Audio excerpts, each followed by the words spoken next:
السلام علیکم ورحمۃ اللہ تعالی وبرکاتہ۔ نحمده ونصلي ونسلم على رسوله الكريم اما بعد فاعوذ باللہ من الشیطان الرجیم بسم اللہ الرحمن الرحیم۔ ان اللہ وملائکتہ یصلون علی النبی یا ایہا الذین آمنوا صلوا علیہ وسلموا تسلیما۔ اللہم صل علی سیدنا ومولانا محمد معدن الجود والکرم وآلہ الکرام وابنہ الکریم وبارک وسلم صلاۃ وسلاما علیک یا رسول اللہ صلی اللہ تعالی علیہ وسلم۔ تو شریعت کی اصطلاحات یعنی مامورات و منہیات کے بارے میں ہم نے اس سے پہلے پڑھا سیکھا۔ اب یہاں سے اذان اور اقامت کا بیان شروع ہو رہا ہے، کیونکہ نماز کا بیان کتاب الصلاۃ شروع ہو چکا ہے، تو نماز سے پہلے اذان کہی جاتی ہے اور اقامت بھی کہی جاتی ہے، تو اس کو بھی جاننا ضروری ہے اور اس کے مسائل، اس کے احکام کو جاننا بھی ضروری ہے۔ تو سب سے پہلے اذان کے بارے میں بتاتے ہیں کہ اذان کیا ہے، اذان کہتے کسے ہیں۔ تو فرماتے ہیں کہ اذان عرف شرع میں، شریعت کی اصطلاح میں ایک خاص قسم کا اعلان ہے۔ اعلان ہی مقصد ہوتا ہے۔ اذان کے ذریعے کیا مقصد ہوتا ہے کہ لوگوں کو پتہ چل جائے کہ نماز کا وقت ہو چکا ہے، تو یہ نماز کا اعلان ہوتا ہے۔ اذان جو ہوتی ہے وہ نماز کا اعلان ہوتی ہے، جس کے لیے الفاظ مقرر ہیں، خاص الفاظ ہیں۔ اعلان تو ہے یہ، نماز کے لیے لوگوں کو بلایا تو جاتا ہے، لیکن کسی بھی طرح کے الفاظ میں جو اپنی مرضی ہو بلایا جائے، ایسا نہیں ہو سکتا۔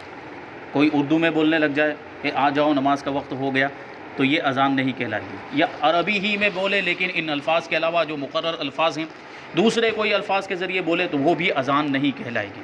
جو اذان کے الفاظ جو مقرر ہیں، جو شریعت میں آئے، جو احادیث کے اندر آئے، انہی الفاظ کے ذریعے اذان دی جائے تو وہ اذان کہلائے گی، ورنہ وہ پکارنا، اعلان کرنا تو ہو سکتا ہے لیکن اذان نہیں ہو سکتا جو شریعت کی اصطلاح میں جسے اذان کہا جاتا ہے۔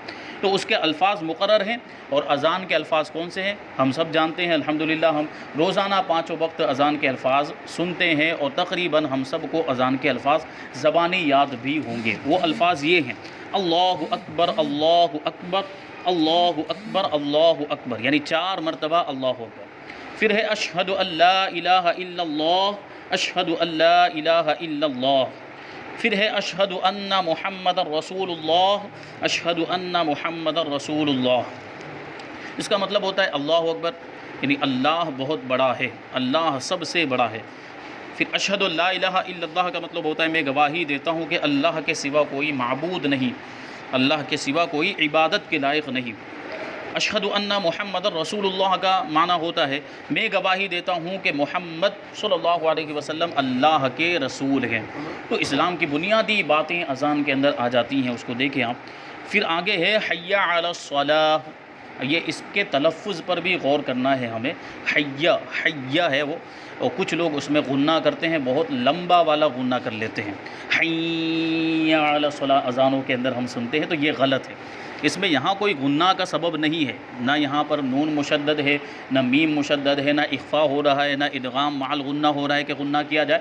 تو یہاں کسی طرح کا غنہ کا کوئی سبب نہیں ہے، غنہ کی کوئی وجہ نہیں ہے، تو یہاں غنہ نہیں ہونا چاہیے۔ یہ بات ذہن میں رہنی چاہیے، کیونکہ ضروری تھا، لوگ اس میں غفلت میں مبتلا ہیں۔ عام طور پر یہ ہوتا ہے کہ اس کو لمبا کھینچا جاتا ہے، یہاں لمبا کھینچنے کی بھی کوئی وجہ نہیں، یہاں کوئی مد بھی نہیں ہے۔ حی، ہا یا زبر حی، یا زبر یا، حی، یہ اس کا تلفظ ہے۔ حی علی الصلاۃ، تو اس کو بالکل نہیں کھینچنا۔ ہاں الصلاۃ کو کھینچ سکتے ہیں آپ وہاں پر وقف کرنے کی صورت میں، حی علی الصلاۃ، تو یہ آپ صلاۃ کو لمبا کریں، الصلاۃ جو ہے اس کو کھینچیں، حیّ کو کھینچنے کی ضرورت نہیں ہے۔ حیّ، اور اس میں عین کا تلفظ بھی ادا ہو، حیّ علی الصلاۃ، علی ہے وہ علی، ٹھیک ہے۔ حیّ علی الصلاۃ اس کا معنی ہوتا ہے آؤ نماز کی طرف، آؤ نماز کی طرف۔ یہ 2 مرتبہ یہ کلمہ بھی اذان میں کہا جاتا ہے۔ پھر کہا جاتا ہے حیّ علی الفلاح، حیّ علی الفلاح۔ اب اس کے آخر میں جو ہا ہے، بڑی ہا، وہ اکثر مؤذنین جو ہیں اذان دینے والے وہ بالکل ادا ہی نہیں کرتے، اور اگر ادا کرتے بھی ہیں تو چھوٹی ہا ادا کرتے ہیں، کیونکہ مؤذنین کا معاملہ یہ ہے کہ اکثر جو وہ بے پڑھے لکھے ہوتے ہیں اور مخارج سے نہیں پڑھے ہوتے ہیں تو اذان کے الفاظ بھی اسی طریقے سے ادا کرتے ہیں، غلط بہت سے الفاظ کا تلفظ بھی ہوتا ہے۔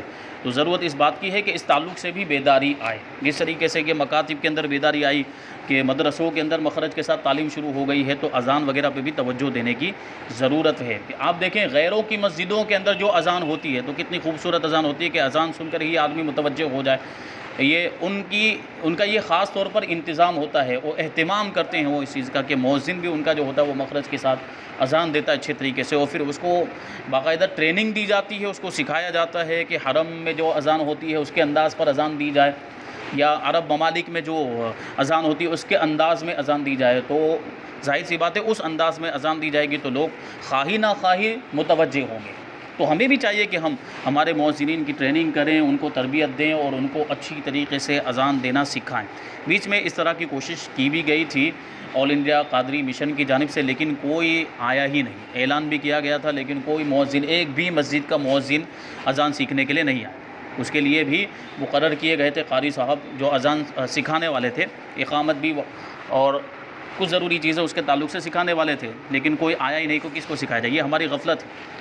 ہمارے یہاں بھی اگر کوشش کی جائے تو کوشش کرنے والے بھی ہیں، لوگ جذبہ رکھنے والے بھی ہیں، کام کرنے والے بھی ہیں، لیکن عوام متوجہ نہیں ہوتی، جن کو سکھانا ہے وہ لوگ متوجہ نہیں ہوتے۔ تو اللہ تبارک و تعالی ہمارے سنی بھائیوں کو بھی خواب غفلت سے بیدار فرمائے اور یہ ساری چیزیں سیکھنے کی توفیق عطا فرمائے۔ تو حی علی الفلاح کا مطلب ہوتا ہے آؤ کامیابی کی طرف، اور پھر اس کے بعد اللہ اکبر لا الہ الا اللہ، یہ کلمات کہے جاتے ہیں۔ اب آپ دیکھیں تو اس میں کتنی پیاری باتیں بیان کی گئی ہے۔ ہماری اذان کے اندر ہی کتنی خوبصورت چیزیں ہیں کہ نماز کی طرف آؤ، کامیابی کی طرف آؤ، یعنی گویا کہ نماز کامیابی ہے۔ نماز اگر کوئی پڑھ لیتا ہے تو وہ پھر دنیا میں بھی کامیاب اور آخرت میں بھی کامیاب۔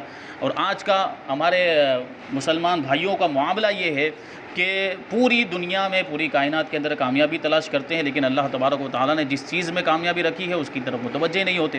نماز کو چھوڑ کر اگر ہم پورا دن محنت و مشقت میں گزار دیں، تکلیفیں برداشت کر لیں، پہاڑ توڑ ڈالیں، لیکن نماز اگر ہم نے نہیں پڑھی ہے تو پھر ہم برکت کی امید نہیں کر سکتے۔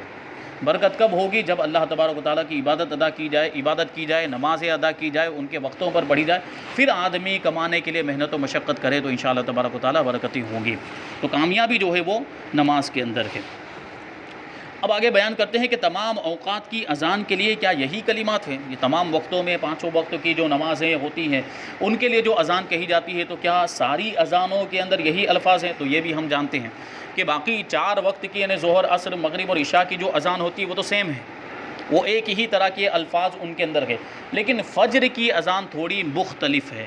اسی کو بیان کرتے ہیں کہ صبح کی اذان میں فلاح کے بعد یعنی حی علی الفلاح کے بعد الصلاۃ خیر من النوم کہنا مستحب ہے، کیونکہ الصلاۃ خیر من النوم کے مطلب پر اگر آپ غور و فکر کریں گے تو خود بخود اس کا مقصد ہمیں سمجھ میں آ جائے گا۔ الصلاۃ خیر من النوم کا مطلب ہوتا ہے نماز نیند سے بہتر ہے، کیونکہ جو فجر کا وقت ہوتا ہے وہ نیند کے غلبے کا وقت ہوتا ہے، لوگ سو رہے ہوتے ہیں، لوگوں کو بیدار کرنا بھی مقصود ہوتا ہے، تو اس لیے یہ جو الفاظ کہے جاتے ہیں یہ بڑے بامقصد ہوتے ہیں، اس وقت بڑے برموقع ہوتے ہیں۔ الصلاۃ خیر من النوم کہ لوگوں کو بیدار کرنا بھی مقصود ہے کہ لوگ اپنے خواب غفلت سے اٹھ جائیں، نیند سے اٹھ جائیں اور نماز کی تیاری کریں۔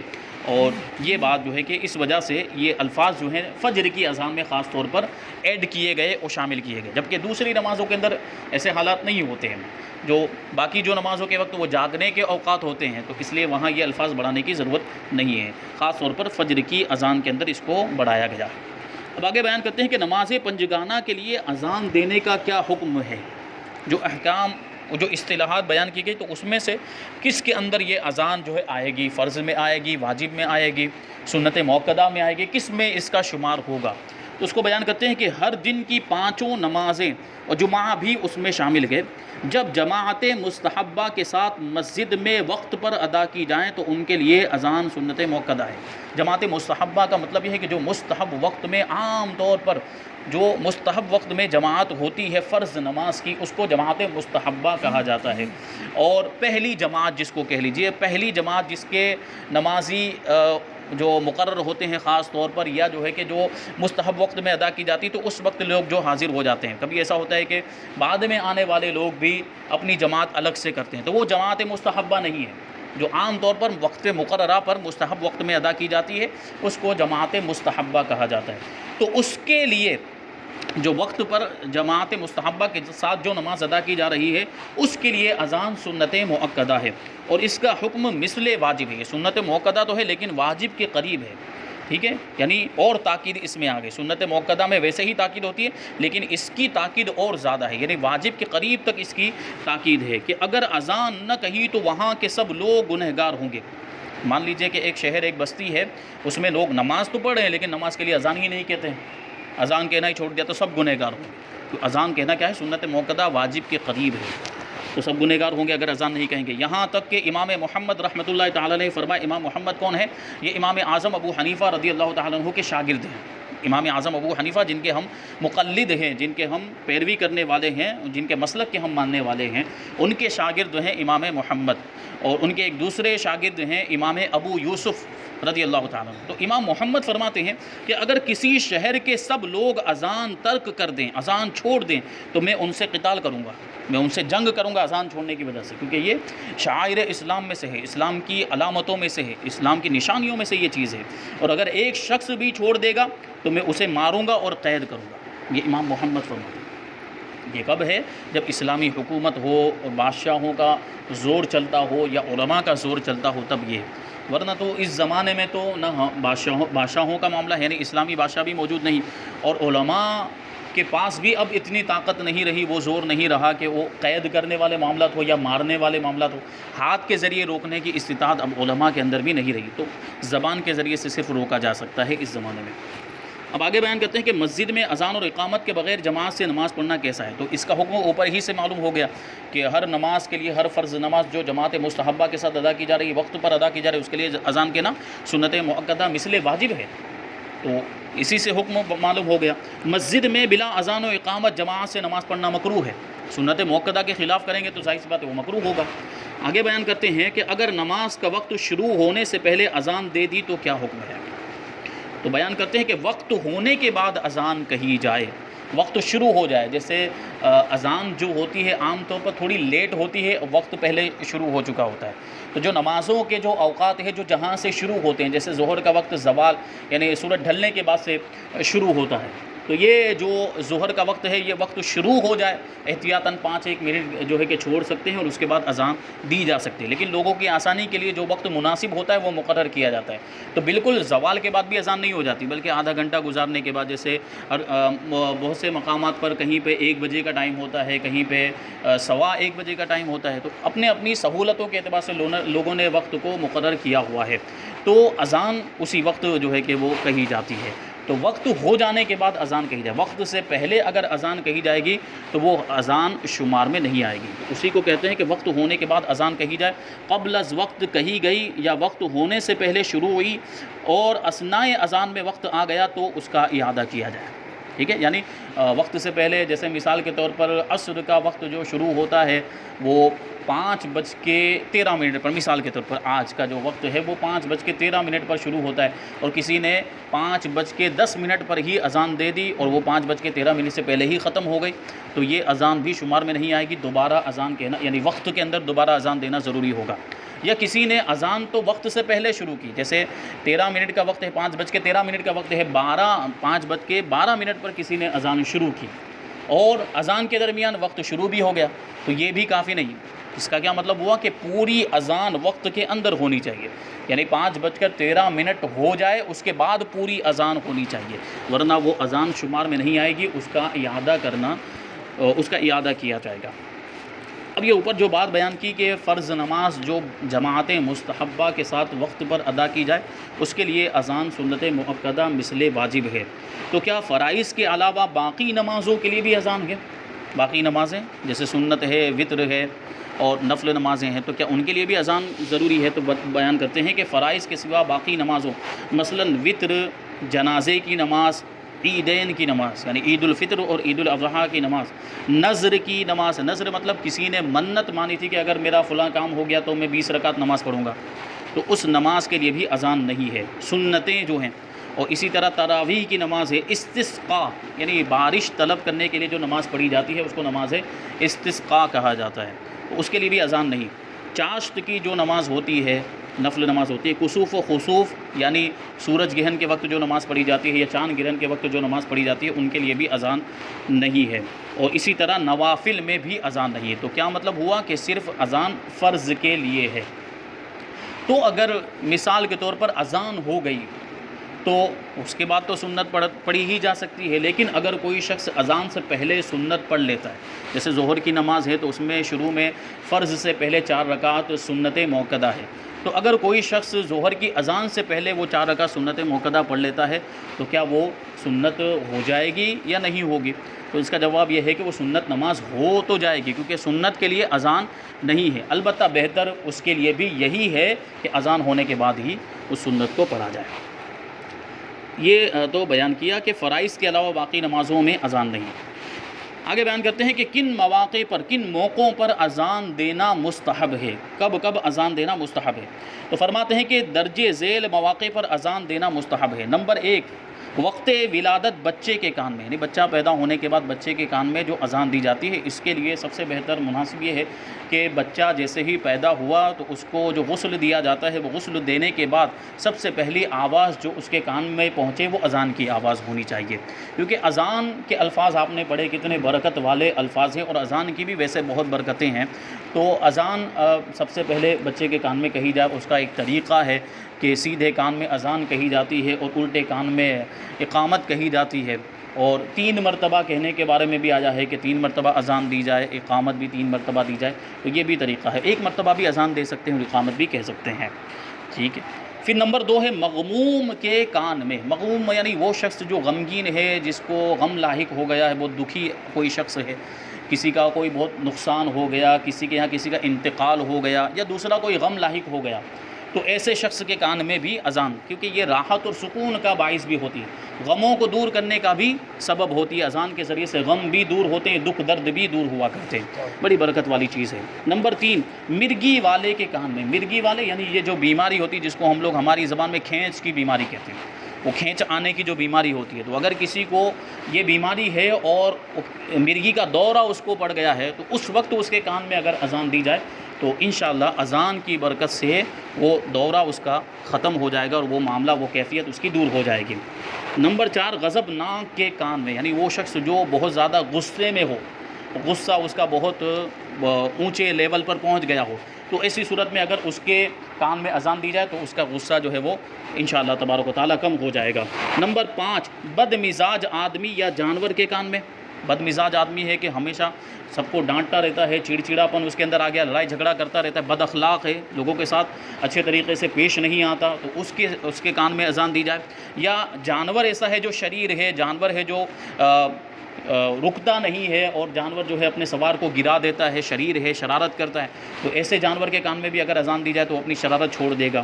یہ اذان کی برکتیں دیکھتے ہوئے چلے۔ نمبر 6، لڑائی کی شدت کے وقت۔ لڑائی کی شدت یعنی 2 گروپ کے درمیان لڑائی ہو گئی، یا مان لیجئے مسلمانوں اور کفار کے درمیان لڑائی ہو گئی ہے، اور یہ لڑائی بہت شدت اختیار کر گئی، تو ایسے وقت میں بھی اذان کہی جائے تو اللہ تبارک و تعالیٰ اس کی برکت سے فتح بھی عطا فرما دیتا ہے، وہ لڑائی کی شدت کو دور فرما دیا کرتا ہے۔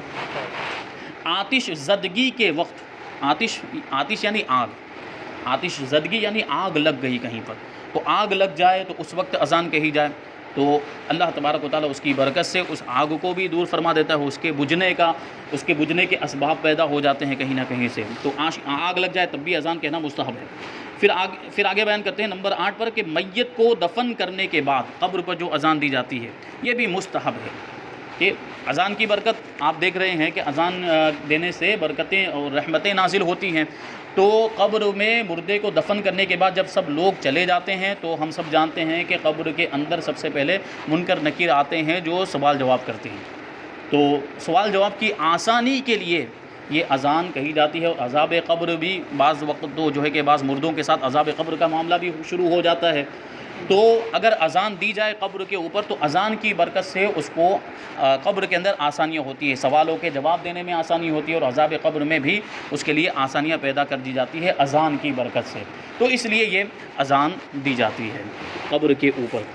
نمبر 9، جن کی سرکشی کے وقت جنات وغیرہ کبھی جو ہے کہ پریشان کرتے ہیں، انسانوں کو پریشان کرتے ہیں، خاص طور پر عورتوں کے ساتھ یہ معاملات ہوتے ہیں، اور وہ عورتیں جو بے پردہ گھومتی ہیں عام طور پر ان کے ساتھ یہ معاملات ہوتے ہیں۔ تو شریعت نے جو پردے کے احکام نازل فرمائے تو ان میں بہت ساری حکمتیں ہیں۔